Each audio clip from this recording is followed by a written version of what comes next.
And me and you agreed that God at all times is all-knowing. Yeah. Yes, but guess what? Yes. Can you cut God? No. No, you cannot. Human flesh. True. God cannot be cut. through man. Okay. Therefore, Jesus could be cut, but God can't. Okay, then Jesus was not God then. Then he was human. Jesus is a form of God. God sent himself. You can't, Okay. Can an egg be?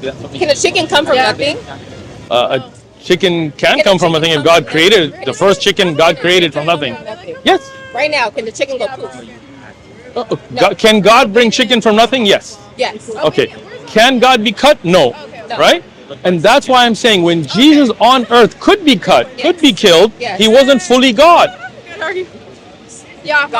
Come on, you know that makes sense. You know it makes sense. Banter toward my face.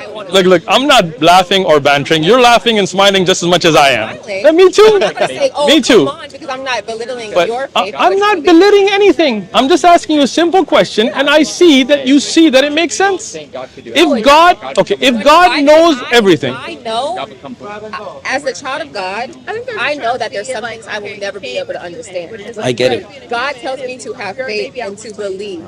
And because I believe, and because I say I'm a child of God, I will believe.